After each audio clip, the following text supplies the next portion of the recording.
Film ini diawali dengan diperlihatkannya para wanita yang sedang mabok di tempat bar yang bernama F House Bar. Di saat itu pula, Maddie dan Kate terlihat asik ngebully bestinya yang bernama Claire, di mana ia mabuk berat sampai muntah-muntahan. Namun sesaat kemudian, Maddie pun heran saat mendapatkan DM dari seorang pria misterius yang mengajaknya ketemuan. Meskipun aneh, Maddie yang sudah lama menjomblo merasa penasaran dan berniat untuk menemui orang tersebut. Mendengar hal itu, Claire dan Kate yang akan pulang meminta Maddie untuk berhati-hati karena bisa saja pria itu adalah Kang Kopet yang sedang mencari mangsanya. Lantas apa yang terjadi? Apakah pria itu adalah Kang Kopet? Sebelum kita masuk ke dalam bahasan, halo semua, perkenalkan nama saya Verlin dan selamat datang di channel Verlin House.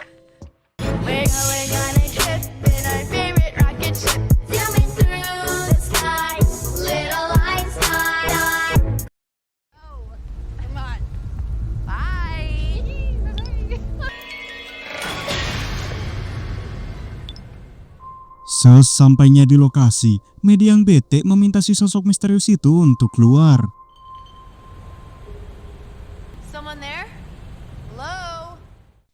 Rupanya ajakan tersebut merupakan jebakan si Kopet untuk menculik Maddie.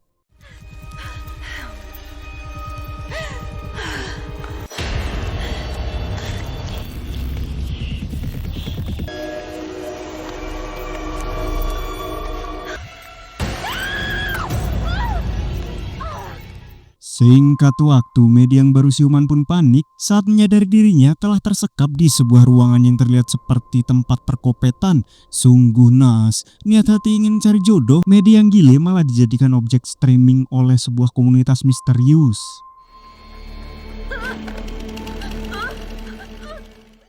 Malang sekali si cantik Maddie pun harus tewas setelah si Kopet ini menuruti request para penonton.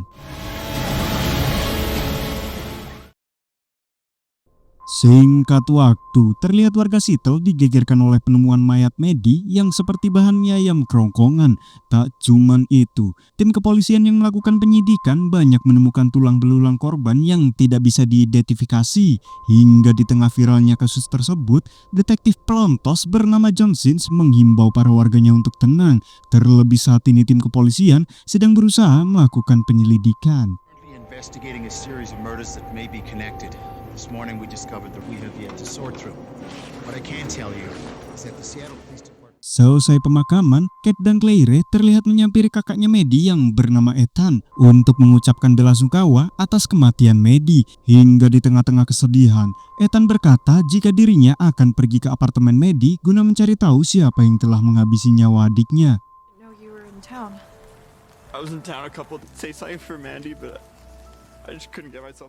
Sebelum memasuki apartemen, Ethan yang berprofesi sebagai kang podcast kriminal berusaha mencari petunjuk dengan melakukan penyidikan mandiri. Hingga setibanya di apartemen, sambil merekam hasil penyidikan, ia pun heran saat melihat apartemen Maddie yang berantakan seperti diacak-acak kambing. Maddie's apartment is an absolute mess. Hingga di tengah-tengah kesedihan, Ethan terlihat rebahan di atas ranjang adiknya.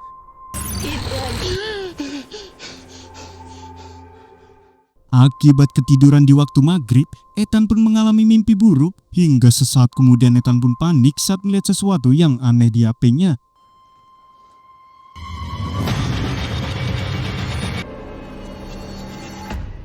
Entah apa yang sebenarnya terjadi, Ethan pun panik parah saat HP-nya tiba-tiba dihack. Seperti terkena phishing akibat penasaran membuka link video dari medsos.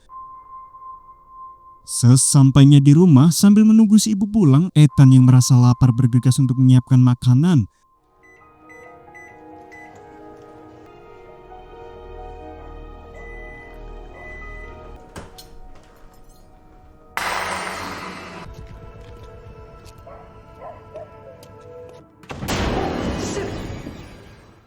Sontak ibu pun heran saat melihat Ethan yang panik. Meskipun kaget, Ethan yang tak ingin ibunya khawatir berkata jika semuanya akan baik-baik saja. Hingga sesaat kemudian, Ethan yang merasa capek bergegas ke kamar untuk beristirahat. Do that to her. But I'm gonna find some answers, I promise. Sontak Ethan pun syok parah saat mendapatkan kiriman foto Maddie dengan kondisi yang sangat mengenaskan. Di malam berikutnya, Ethan yang mengajak Kate nongkrong di kafe mengungkapkan tentang teror akan misterius yang mengirimkan foto mayat Maddie yang mengenaskan, di mana sebelumnya HP miliknya sempat diretas oleh sosok bertopeng badut mengerikan. Di tengah-tengah penyesalan, Kate mengungkapkan jika apa yang Maddie alami berawal dari kegabutannya yang membuka situs Murder Show of Streaming yang ada di Deep Web. Dalam acara tersebut, sosok psikopat bertopeng badut melakukan eksekusi pada para korbannya secara live untuk mendapatkan saweran dari para penonton. Tak tanggung-tanggung saweran yang diberikan berupa mata uang kripto, dan petaka pun dimulai saat almarhum Maddie menganggap jika acara tersebut hanya gimmick untuk mendapatkan cuan, hingga Maddie membacoti aksi psikopat yang dianggap sebagai tipuan belaka. Hingga setelah itu, Maddie mendapatkan pesan dari sosok misterius yang mengajaknya bertemu, di mana Kate merasa yakin jika pesan tersebut berasal dari si badut psikopat itu. Well, we were stuck for months together in quarantine, and we started looking at them. Anything shitty you can think of is on there. Who would make their bid and really bad stuff would understand. Lantas setelah mendengarkan penjelasan Kate, Ethan yang langsung searching pun mendapatkan klip mengerikan tentang acara streaming Kopet. Let me go back. Right there. You see that? Entah bodoh atau gimana, setelah memutar video tersebut, seketika Ethan pun panik saat laptopnya tiba-tiba dihack. Tak sampai di situ, kepanikan Ethan semakin menjadi saat si hacker mengirimkan foto dirinya dan Kate yang dipotret dari luar kafe. Sontak mereka pun panik parah saat menemukan selembaran pencarian Kate yang hilang. Singkat waktu setelah menunjukkan cuplikan video di acara streaming, Ethan yang kebingungan langsung meminta bantuan pada seorang hacker kelas harian bernama Brandon untuk melacak IP dari acara streaming Kopet tersebut. Ethan pun berjanji akan memberinya upah yang setimpal jika Brandon mampu melakukannya. Meskipun ngeri, Brandon yang tergiur langsung menyanggupi permintaan tersebut. Hells yeah, but they're more like watching memes, cat videos, granny porn. Oh yeah, I know. Your stupid fucking website where you leak all the big movies and videos. Singkat cerita, setelah Ethan mengantarkan ke tempat kerja, tanpa Kate sadari jika si Kopet tengah melakukan pengintaian.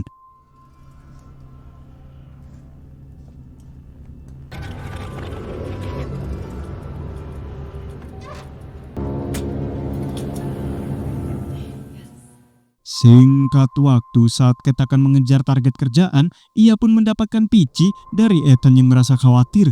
Namun belum sempat menjawab, Kate langsung panik saat listrik di rukonya tiba-tiba mati. Dirasa ada maling, Kate pun mengambil gunting untuk berjaga-jaga. I have something to admit to.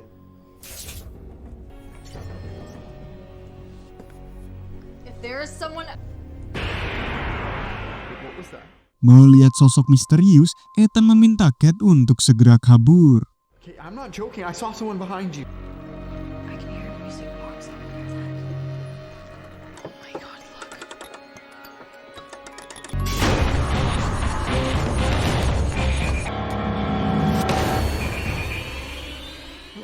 Tanpa diduga, komplotan psikopat yang melakukan pengintaian berhasil menyergap Kate. Di saat itu pula, Ethan pun shock parah saat menyadari psikopat berhasil menangkap Kate.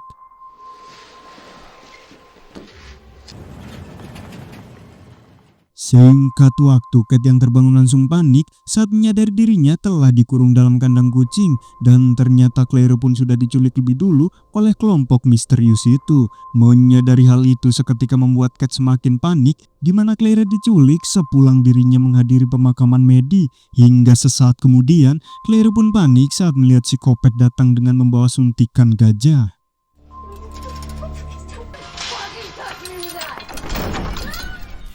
Selang beberapa saat, psikopat terlihat membawa TV tabung 20 inch untuk menunjukkan siaran live stream yang saat ini sedang berlangsung. Dan betapa syoknya Kate saat melihat seorang pria nolep yang akan dijadikan tumbal pertunjukan di atas kesenangan para penyawer kripto. Please, I won't tell anyone.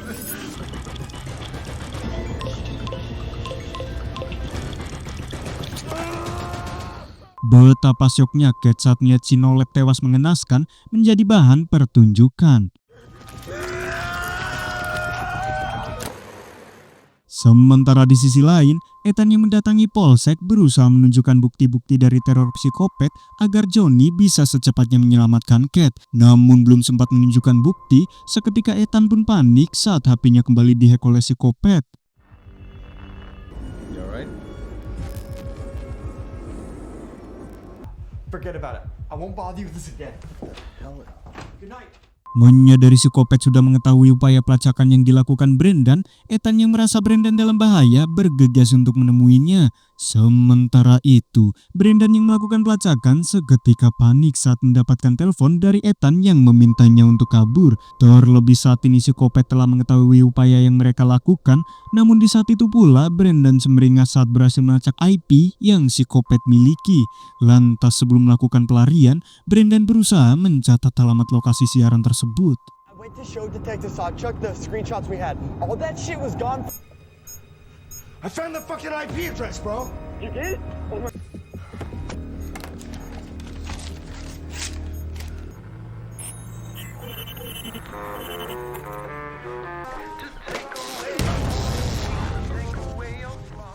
Melihat psikopat sudah berada di depan rumah, Brendan langsung bersiap dengan senjatanya.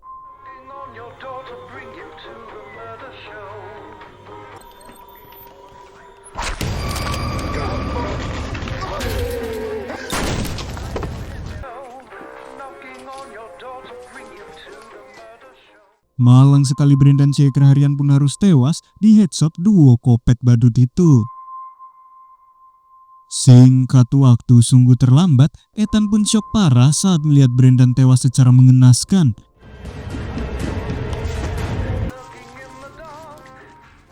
Setelah mendapatkan alamat psikopat, Ethan yang tak ingin pengorbanan Brendan sia-sia bergegas pergi ke lokasi siaran kopet guna mencari keberadaan Kate dan Clarin. Sesampainya di lokasi, Ethan pun merasa ngeri saat melihat psikopat sedang menyeret sebuah kantung mayat.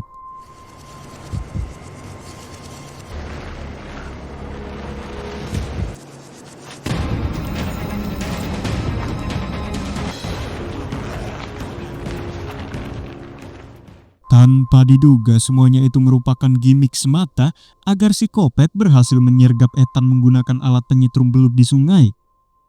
Beberapa saat kemudian, Ethan yang baru siuman langsung panik saat melihat Clarin sedang disiapkan untuk pertunjukan magic, di mana si kopet akan mengetes kekuatan Clarin menggunakan sebuah senso. Di saat itu pula, Kate yang mendengarkan suara Ethan berusaha meminta tolong dan untungnya Ethan memiliki sebuah pisau lipat.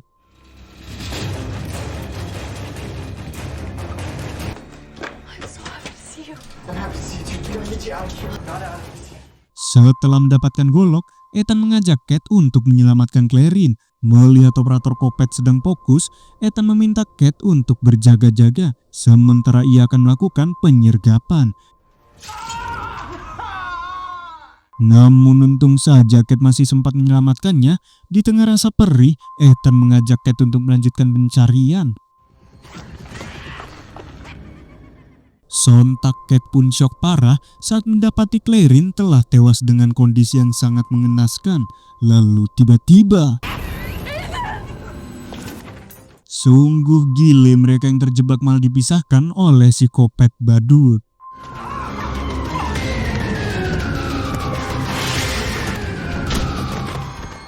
Namun untungnya Ethan yang melakukan perlawanan berhasil menyelamatkan diri. Sementara di studio, mau tak mau Kate harus berhadapan dengan psikopat gergaji mesin. Entah Kate terlalu jago atau psikopatnya terlalu koplak, akhirnya Kate berhasil melakukan perlawanan. Lantas dengan sok kerennya, Kate berusaha menunjukkan kegigihannya kepada para viewer streaming. Saat alarm peringatan menyala, Kate yang membawa senso berusaha mencari keberadaan Ethan.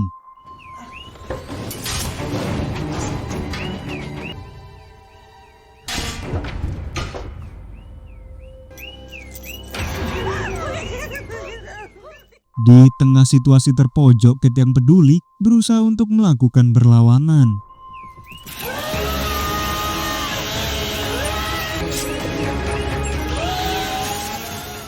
Akhirnya berkat combo kebetulan, mereka berhasil menghabisi psikopat Skinny. Namun di saat itu pula salah satu psikopat berhasil melarikan diri.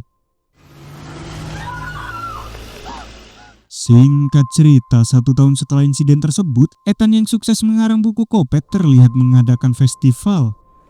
And we love you too. Who should I make it out to? My biggest fan. Sontak Ethan pun merasa ngeri saat ditemui para fans yang menggunakan topeng badut Kopet. You sign this for me? I'm a huge fan. Di malam harinya, saat Ethan membuang sampah, ia pun panik saat menemukan poster miliknya yang tergeletak. Sungguh tanpa diduga, rupanya selama ini kelompok streaming Kopet tersebut masih menandai Ethan sebagai korbannya. Di keesokan harinya, kelompok psikopat yang akan menjadikan Ethan sebagai tumbal pertunjukan terlihat melelang Ethan pada penonton Kopet secara offline. Setelah cukup lama adu harga, Ethan yang akan menjalani penyiksaan terjual dengan harga $10.000. Boom! Pantas saja kelompok Kopet ini tak pernah terungkap. Rupanya demi mendapatkan cuan tambahan, Detektif Johnny merupakan salah satu dari komplotan kelompok ini. Jadi inilah alasan kenapa kasus streaming Kopet tak pernah terungkap oleh kepolisian, karena ternyata ada salah satu oknum yang terlibat di dalamnya yang tak lain merupakan Detektif Johnny. Dan film pun tamat.